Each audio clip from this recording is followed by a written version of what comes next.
कल आपको बताया था कि हृदय एक स्थान पर धड़क रहा है, लेकिन आप उसको अनुभव में लाओगे तो लगेगा कि ये तो सिर से लेकर के पैर तक इसकी धड़कन महसूस हो रही है। ठीक है, जिसने महसूस किया है उसे पता है कि ये तो यहां भी धड़क रहा है, अरे ये तो यहां भी धड़के, यहां भी, यहां हाथ लगाया यहां भी धड़क रहा है, अरे ये तो एक ही जगह है ना यहां। कहा कि भले ये एक स्थान पर है और इसका नाम हृदय है, लेकिन इसकी चेतना पूरे शरीर में व्याप्त है। ठीक वैसे कि वैसे ब्रह्म की चेतना पूरे संसार में व्याप्त है। अतल वितल सुतल तलातल महातल रसातल पाताल भूलोक भुवरलोक स्वरलोक महरलोक जनलोक तपलोक सत्यलोक, 14 लोक में उसे आप महसूस कर सकते हो। जर्रे जर्रे में है झांकी भगवान की, किसी ज्ञान वाली आंख ने पहचान की। आप ज्ञान की आंख से देखो, आपको महसूस होगा, ब्रह्म का स्वरूप महसूस होगा, भगवान की कृपा आपको महसूस होगी। आप देखो तो एक बार, श्रीमद् भागवत में प्रसंग है आगे, देवहूति जी का विवाह करदम महात्मा के साथ हुआ है। करदम महात्मा बहुत पहुंचे हुए पुरुष है, उसी ब्रह्म चिंतन में सदा सर्वदा लगे रहते हैं, उसी ऊर्जा को आत्मसात करके उसकी अनुभूति में अनुभूत रहते हैं और सदा सर्वदा ध्यान अवस्था में रहते हैं। देवहूति जी ने 10,000 वर्ष तक अपने पति देव की सेवा की। कि ऐसे छोटे मोटे ऋषि थोड़ी थे वो ऋषि थे जिनकी उत्पत्ति स्वयं भगवान के शरीर से हुई थी। भगवान ने ही उनको भेजा था यहाँ, तो 10,000 वर्ष तक उन्होंने कठोर तप किया। तो जो इनकी स्त्री थी, जो इनकी अर्धांगिनी थी, धर्मपत्नी थी, उन्होंने खूब सेवा की। पुष्प लाना, बिलपत्र लाना, दुर्वा लाना, पूजा का जल भरना, सारी व्यवस्था करना, गुरु आश्रम की, पति आश्रम की, ये सब उन्होंने अपने हाथ में रखी। इतने वर्ष हो गए, पर बदले में पति से कभी कुछ मांगा नहीं। वो जानती थी कि मैं ऋषि पत्नी हूं और ये गुरुकुल है, ये गुरु की कुटिया है, और इसमें यदि कहीं कोई कामना आ जाए, कोई इच्छा प्रकट हो जाए तो बड़ा दोष बनेगा इसका। तो पति देव से कुछ नहीं मांगा, कोई इच्छा प्रकट नहीं की। ये कैसी कैसी कथा है भागवत में कि इन कथाओं का यदि हम चिंतन करें तो लगता है कि कितने कितने महापुरुष हुए और कैसी कैसी सती नारियां हुई है जिन्होंने सब कुछ बर्दाश्त कर लिया। पीड़ा बर्दाश्त कर ली, गरीबी बर्दाश्त कर ली, भूख बर्दाश्त कर ली, ठंड गर्मी और बरसात को बर्दाश्त कर लिया, लेकिन उन्होंने कभी बदले में अपने प्राणों के आधार से कुछ नहीं मांगा। हमें कुछ नहीं चाहिए, इसे ही कहा गया है साधना। और आज के युग से यदि इसको जोड़ करके देखें तो एक कथा हमें बहुत समझने की है। महिलाएं करवा चौथ का व्रत रखती है, ठीक बात है, पर आजकल क्या हो गया है साहब कि करवा चौथ का व्रत तो कम बचा, फैशन ज्यादा हो गई इसमें। क्या लग रहा है आपको? एक स्त्री अपने पति की आयु के निमित्त व्रत रखती है, दिन भर पानी नहीं पीती है, चंद्रमा का दर्शन करती है, पति का दर्शन करती है, उसके बाद ही कुछ ग्रहण करती है। आप सबको तो पता है। पर करवा चौथ पर ऐसी फैशन हुई साहब आजकल कि उस दिन स्त्रियों को मौका मिल जाता है पति को दबाने का। कि मैंने तुम्हारे लिए व्रत रखा, तुम्हारी आयु के लिए दिन भर भूखी रही, तो लाओ मारा वाले 5,000 की साड़ी। वो बापड़ो आदमी के कि कहां से लाऊं, सब दूर तो मद्दी वाड़ा, कहीं पैसा का ठिकाना ही नहीं, कहीं काम धंधा ही नहीं, सब चौपट हुई है, कहां से लाऊं? नहीं, कहीं से भी लाओ, लेकर के रहूंगी। आज तो मेरी जिद है। कोई ने अंगूठी की मांग रखी, कोई ने कान का की मांग रखी, ठीक है, कोई ने गला को मांगियो, कोई ने हाथ को मांगियो। ये मांग इनकी 8 दिन पहले तैयार हो जाती है कि क्या मांगना है। करवा चौथ आने वाली है, 8 दिन पहले से तय कर लिया है, यो मांगूंगा। अब एक बात का उत्तर दो, आपने उपवास क्यों रखा, व्रत क्यों रखा? पति की आयु के लिए। और पति से यदि आपने उस व्रत के बदले में कुछ ले लिया तो फिर तो आपकी मजदूरी हो गई साहब, फिर आप पत्नी कहां रही, आप तो मजदूरन हो गई। कि मैंने आपके लिए व्रत रखा, मेरी मजदूरी दो, मुझे 2,000 चाहिए, 10,000 चाहिए, 5,000 चाहिए, साड़ी चाहिए, झुमका चाहिए, चूड़ी चाहिए, कंदोरा चाहिए, बिच्छा चाहिए, लाओ। तो स्त्री का धर्म कहां बचा? अरे व्रत रखा तो व्रत का तो ये अभिप्राय होना चाहिए, हे नाथ मुझे आपसे कुछ नहीं चाहिए, मैं कुछ नहीं मांगूंगी, आपकी इच्छा हो वो दे देना, बाकी मेरी मांग नहीं है कुछ। अब ये चलन पहले बड़े बड़े शहरों में था, बड़े बड़े शहरों से ये चलन आजकल गांव में भी आ गया। छोटे छोटे गांव में भी करवा चौथ का ऐसा चलन आया कि छोटे छोटे जो लोग मजदूरी करते हैं वो उस दिन मजदूरी भी छोड़ देते हैं। अरे भैया तुम तो काम पे आओ, तुम तो काम करो। कहा कि नहीं आज हम भी काम पे नहीं आएंगे। क्यों? हमारी घरवाली के करवा चौथ है। अरे तो करवा चौथ है तो वाह करेगा, तुम कहीं करोगा, तुम कहीं चंद्रमा हो गई, काम पे नहीं आए बापड़ाओ। वी याद जुगाड़ में कहीं लाएं कहीं दां, नी दांगा तो बुरो लागेगा, नी दुआ तो वाह कहीं कहेगा। अरे वाह कहीं कहेगा, ये तो तुम्हारी, अरे कोई दूसरे की थोड़ी है। आदमी भी डरता है आजकल कि कहीं दूंगा, कसे जाऊंगा सामने, कहीं मुंडो बताऊंगा।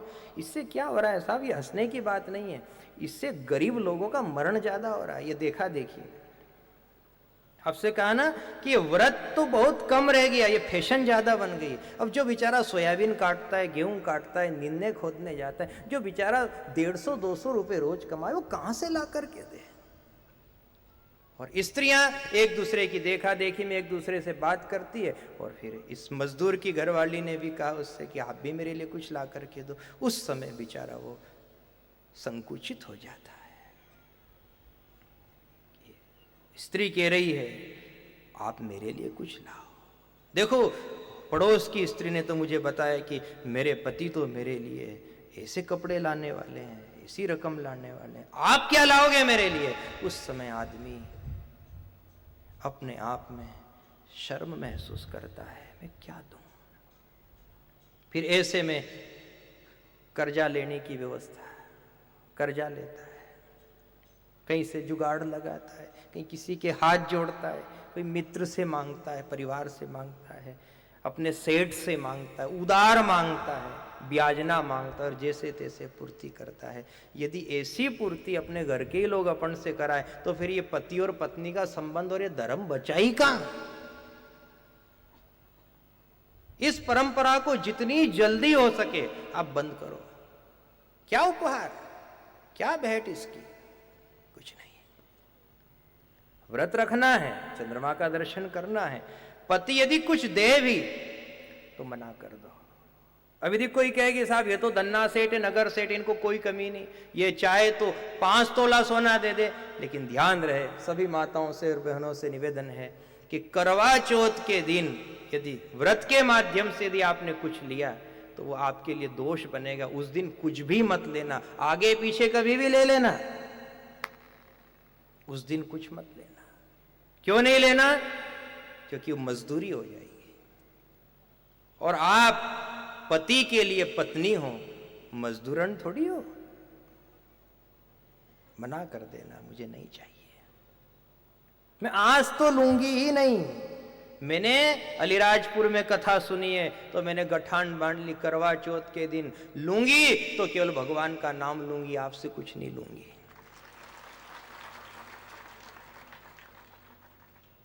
लेने को सतनाम है ने देने को अनदान, ये तीरने को है दीनता और डूबने को अभिमान। लो तो भगवान का नाम लो। इसे ही अनुरागी भक्ति कहा गया है कि अनुराग भक्ति में कुछ नहीं चाहिए, कोई इच्छा नहीं। चाह गई चिंता मिटी और मन हुआ बेपरवाह, जिनको कुछ नहीं चाहिए वो शाहन के शाह। कुछ नहीं चाहिए। पुष्पदंत महाराज से पूछा भगवान भोलेनाथ ने, क्या चाहिए? कुछ नहीं चाहिए, केवल आपकी भक्ति मिल जाए बस, और कुछ नहीं मांगे मेरी। यह है अनुरागी भक्ति। हम ईश्वर के लिए अनुष्ठान करें, उपवास रखें, यज्ञागादिक करें, और उसके बाद भी यदि उससे कुछ मांग लें तो फिर अपना धर्म कहाँ बचा, अपनी श्रद्धा कहाँ बची? हमने कथा कराई, कथा सुनी और फिर भगवान से कह दिया, भगवान मैंने आपकी 7 दिन तक कथा सुनी है, आप मुझे बदले में ये दो, तो फिर मजदूर ही तो हो गए। अनुराग भक्ति, हे नाथ मेरी कोई इच्छा नहीं है, मैं आपसे कुछ नहीं चाहता। महाभारत का एक प्रसंग है कि हस्तिनापुर में एक घोषणा हुई कि कल वासुदेव श्री कृष्ण द्वारकाधीश हस्तिनापुर में आने वाले हैं। तो दुर्योधन के मामा शकुनी ने अपने भांजे दुर्योधन से कहा कि दुर्योधन, कल अपनी नगरी में, अपने नगर में स्वयं श्री कृष्ण आ रहे हैं, तो तू एक काम कर, तेरे मंत्रियों को आदेश दे कि पूरे नगर को दुल्हन की तरह सजाया जाए। श्री कृष्ण के स्वागत में 1 लाख दीपक लगने चाहिए, महल अट्टालिकाएं सब सजनी चाहिए। कह दो तुम्हारे मंत्रियों से, जितने भी तुम्हारे सभासद है सब लाइन से खड़े रहें, सबके हाथ में पुष्प होने चाहिए, माला होनी चाहिए, हर घर के आगे, हर आंगन में रंगोली होनी चाहिए। दुर्योधन ने कहा अपने मामा जी से कि मामा जी आपका कहीं दिमाग खराब तो नहीं हो गया? श्री कृष्ण मेरा पक्का दुश्मन है और मैं दुश्मन के स्वागत में रंगोलियां बनवाऊं, दीपक जलवाऊं, महल सजाऊं? नहीं, यह कदापि नहीं हो सकता। शकुनी ने कहा कि भांजे यही तो तेरी मूर्खता है, तू समझता नहीं है, ये मेरी योजना है, ये मेरी चाल है। स्वागत वागत कुछ नहीं करना है, केवल श्री कृष्ण को प्रभावित करना है। वो इतना स्वागत देखे प्रभावित हो जाएगा, इतने दीपक देखेगा, इतनी रंगोलियां देखेगा, इतना धूम धड़ाके के साथ स्वागत होगा, 11 तोप की सलामी दी जाएगी और नगाड़े बजाए जाएंगे, तो कृष्ण को लगेगा कि ये तो मेरे बहुत अच्छे भगत है, मेरे में बहुत श्रद्धा है इनकी, बहुत प्रेम रखते हैं। तो जब श्री कृष्ण प्रभावित हो जाएंगे तो तू एक काम करना, उनके पास जाना और उनके पास जाकर के धीरे से निवेदन कर लेना कि कभी आपकी सेना हमें आप प्रदान कर दो तो आपकी बड़ी कृपा होगी।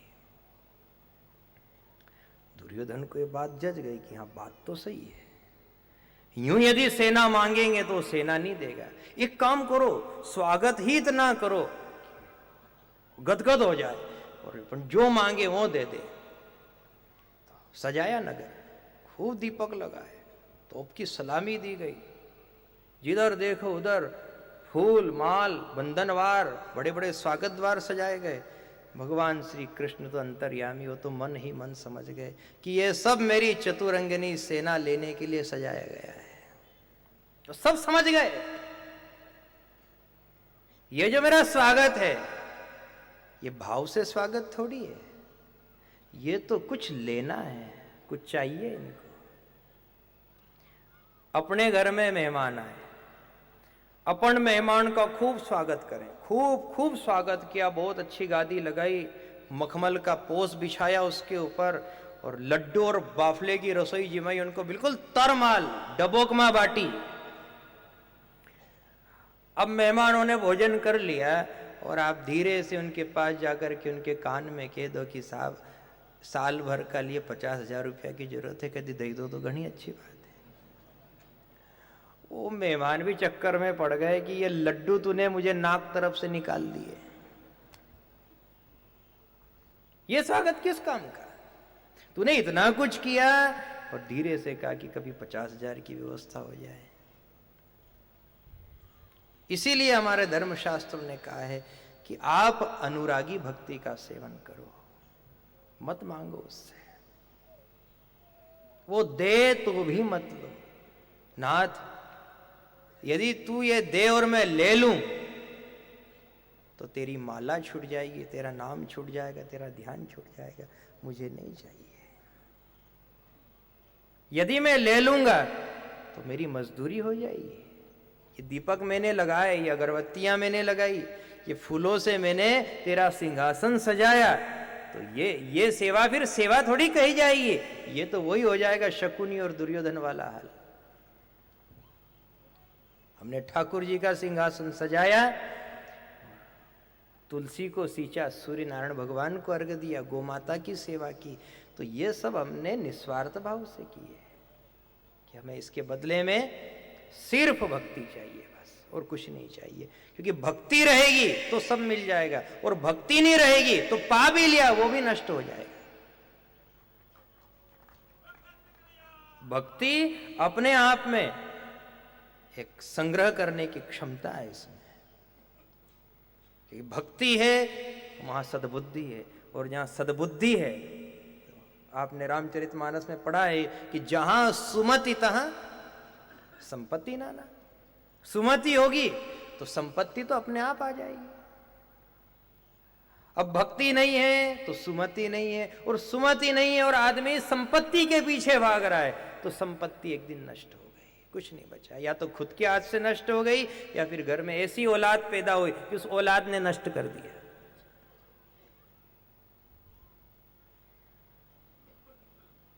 अपने वंश में भक्ति रहे, अपने परिवार में भक्ति रहे, घर में, बहुओं में, बेटियों में, सब में भक्ति रहे। बेटियों में ऐसे संस्कार दो कि वो यदि किसी घर की बहू बने तो यहां का भक्ति का बीज उस घर में भी पहुंच जाए, ऐसे संस्कार दो। क्योंकि भक्ति रहेगी तो चारों ओर प्रकाश रहेगा, भक्ति रहेगी तो भगवान से संबंध रहेगा, भक्ति रहेगी तो ये सब सुख और साम्राज्य आपको प्राप्त होगा। यदि भक्ति नहीं है तो भागवत में कथा है देवराज इंद्र की कि एक दिन जब भक्ति से विहीन हुआ तो सूर्यास्त के पूर्व राज लक्ष्मी से भी वंचित हो गया। जो इंद्रासन पर बैठता, जिसका नाम है इंद्र, सूर्यास्त नहीं हुआ उसके पहले धरती पे गिर पड़ा। क्यों रे इंद्र, ये तेरे साथ इतनी बड़ी घटना कैसे हो गई? कहा कि मैंने भक्ति को विसार दिया, भक्ति को विसारने से मैं विचार शून्य हो गया, निर्णय शून्य हो गया, और मैंने गुरुदेव को प्रणाम नहीं किया, उन्होंने मुझे श्राप दे दिया। मेरा कांटा लाल पे आ गया, और मेरा कांटा ऐसा लाल पे आया कि मुझे स्वर्ग की सत्ता से नीचे उतरना पड़ा। बड़े बड़े ऋषि मुनि योगी यति कहीं न कहीं ऐसी कथा सुनने में भी आती है कि इनके जीवन में भी यह घटना घटित हुई, पर ये संभल गए। गिरे तो थे लेकिन संभले। त्वष्टा ऋषि के पुत्र विश्वरूप को गुरु बनाया, यज्ञ किया, 1000 वर्ष तक कमल कर्णिका में छिप करके श्रीमन नारायण नारायण नारायण नारायण इस महामंत्र का जाप किया। इस महामंत्र का जाप करने से जो कांटा लाल पे था वो कांटा हरे पे चला गया।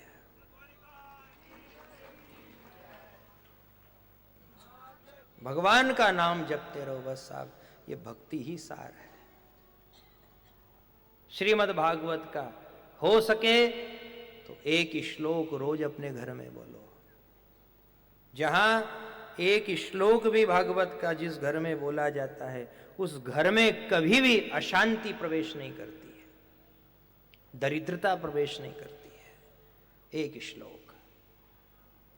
यदि आपसे ये ना सधे कि साहब कहाँ श्लोक याद करूँ ने, कहाँ मेरे से याद होएगा, अशुद्धि हो जाएगी, मैं तो बहुत डरता हूं, तो आपको आज एक बहुत पते की बात सुना रहे हैं।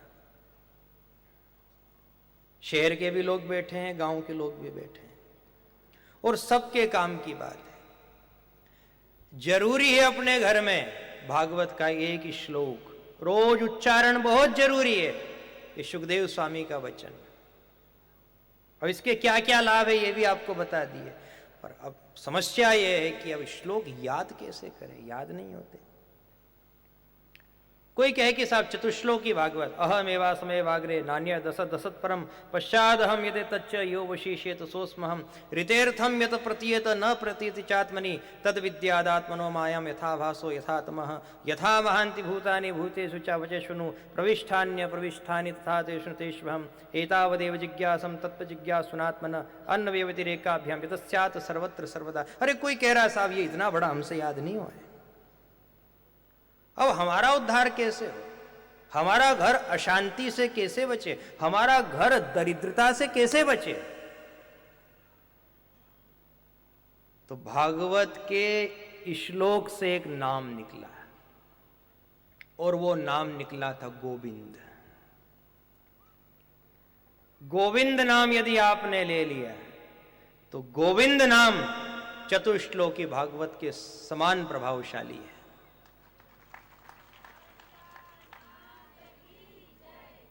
अब गोविंद तो सब बोल सकते हैं ना साहब, कि इसको भी याद करना पड़े, कोई कठिन है क्या, जटिल है क्या, बोलो। ठेठ गांव के ठेठ जंगल के आदिवासी भी गोविंद बोल सकते हैं। गोविंद नाम में इतना प्रभाव है कि ये भी आपको जो चतुश्लोकी भागवत सुनाई ना, इसके समकक्ष प्रभाव है इसका। भीष्म पितामह ने भी अंतिम समय में इसे ही गाया है, गोविंद गोविंद रथांग पाणे, हे कृष्ण हे यादव हे सखेती, हे गोविंद हे गोपाल। कुंती माता और द्रौपदी, इनका सबसे परमप्रिय यदि कोई नाम था तो क्या था, गोविंद। श्री कृष्णाय वासुदेवाय हरे परमात्मने प्रणत क्लेश नाशाय, बोलो आगे। हाँ, अच्युतानंद गोविंद नामोच्चारण भेष जात।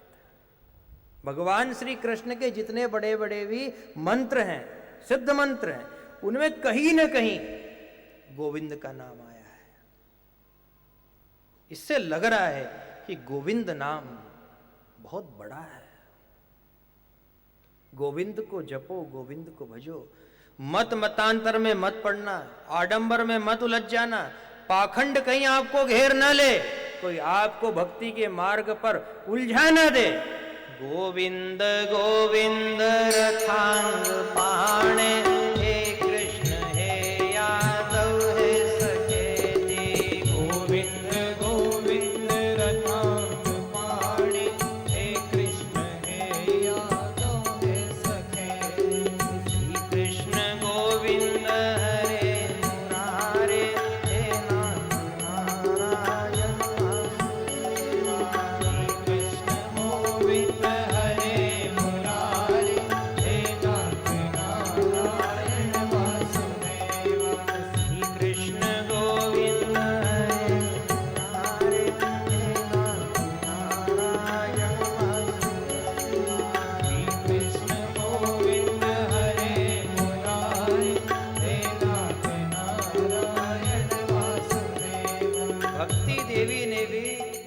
भजन पे नृत्य किया। जैसे ही भक्ति ने गोविंद नाम सुना तो सभा में उठ करके खड़ी हो गई और वृंदावनस संयोगा पुनस्तम तरणीनवा धन्यम वृंदावनम तेनम भक्तिर नृत्यति यत्र च। भक्ति ने जैसे ही सुना कि गोविंद तो उठ करके खड़ी हो गई और नृत्य करने लगी। गोविंद गोविंद रथांग पाणे, हे कृष्ण हे यादव हे सखेती। गोविंद गोविंद रथांग पाणे, हे कृष्ण हे यादव गोविंद रथांग पाणे, हे कृष्ण हे यादव हे सखेती। गोविंद गोविंद रथांग पाणी, हे कृष्ण हे यादव हे सखेती। श्री कृष्ण गोविंद हरे मुरारे, हे नाथ नारायण वासुदेवा। श्री कृष्ण गोविंद हरे मुरारी, हे नाथ नारायण वासुदेव। आदि गुरु शंकराचार्य ने अपने भाष्य में लिखा कि भज गोविंदम गोविंदम भज। उन्होंने सबसे ऊपर गोविंद का नाम लिखा। गुरु नानक देव ने अपने सत ग्रंथ में 400 बार गोविंद लिखा है। कितनी बार? 400 बार। गुरु नानक देव ने गुरु ग्रंथ साहिब में, यदि आप गिनो और उसका अभ्यास करो और कहीं देखो तो आपको पता लगेगा कि 400 बार उन्होंने गोविंद शब्द का प्रयोग किया। तो वहीं गुरुदेव ने भी गाया है कि गोविंद नहीं है दूर, गोविंद को जोड़ा है।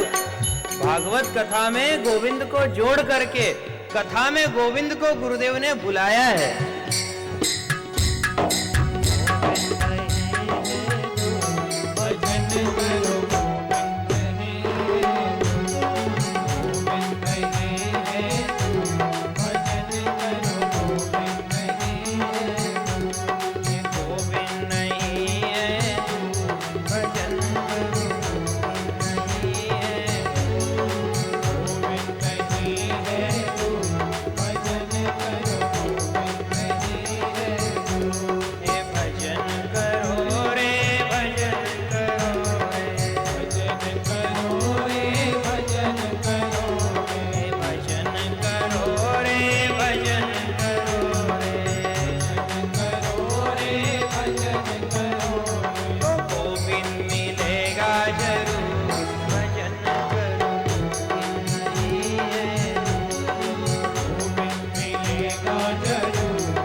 भजन में भी है, ये उपासना में भी है। और ये तो ऐसा नाम है कि नाम ही मंत्र है और मंत्र ही नाम है, दोनों का रूप है। गोविंद नाम कामधेनु गाय के श्रीमुख से निकला है। कहां से निकला ये? कामधेनु के श्रीमुख से निकला है।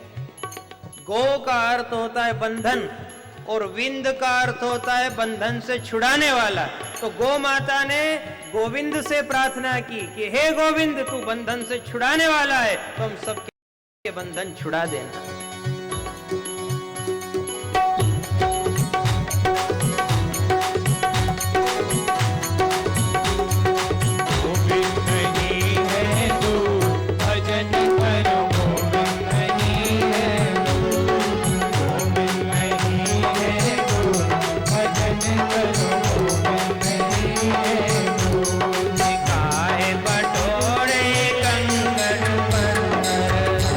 बटोरे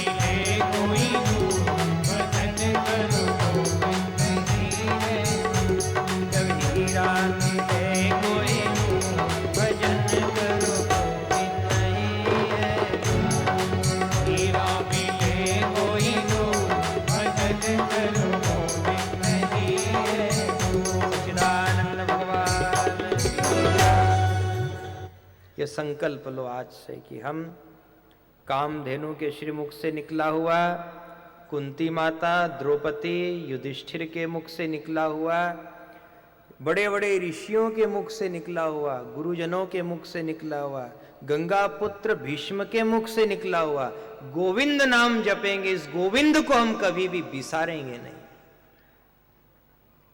हे गोविंद, हे गोपाल, हे गोविंद, हे गोपाल। नाम में बड़ी करुणा है, इसमें वो भाव छिपा हुआ है कि दयालु, मैं बंधा हुआ हूं, बंधन में हूं, आप छुटकारा दिला दो। पहले गर्भ में बंधा था, जैसे तैसे 9 महीने पूरे हुए गर्भ से छूटा है। गर्भ से छूटा, गर्भ के बंधन कटे, दाई माता ने नाला काटा, तो उसके बाद में परिवार के बंधन से बंध गया। बड़ा हुआ तो पढ़ाई करने गया, खूब पढ़ा लिखा, उसमें मेरा मन बंधा रहा, बिल्कुल फुर्सत नहीं मिली। उसके बाद विवाह हो गया तो गृहस्थ में बंध गया, जिम्मेदारियां बढ़ी तो जिम्मेदारियों में बंध गया, कमाते कमाते बुढ़ापा आ गया तो बुढ़ापे के बंधन में, बीमारी में और रोग में बंध गया। और एक दिन जब यह शरीर छूटा तो मेरी आत्मा को जमदूतों ने बांध दिया। यह बंधन कब छूटेगा?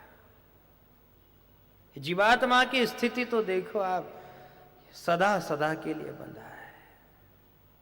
गाय तो और 8 घंटा बंधी रहे और उसको खूंटे से छोड़ दिया जाता और फिर वो खुली चरने के लिए निकल जाती, लेकिन इस मनुष्य को देखो आप, जीव को देखो, सदा सर्वदा बंधा, 24 घंटे बंधा है। कोई पद से बंधा, कोई प्रतिष्ठा से बंधा, कोई धन से बंधा है, कोई जिम्मेदारियों से बंधा है, कोई कर्ज से परेशान है, कोई बीमारी से परेशान है। सब कहीं ना कहीं किसी न किसी से बंधे हुए हैं और छुटकारा नहीं हो रहा है। कैसे छूटे? ऐसे लोगों के लिए गोविंद का नाम बड़ा सहाय है। यह आपको बहुत बल प्रदान करेगा कि जो बंधे हैं वो अब मत घबराओ, गोविंद तुम्हारे बंधन जरूर काटेगा, तुम मत चिंता करो।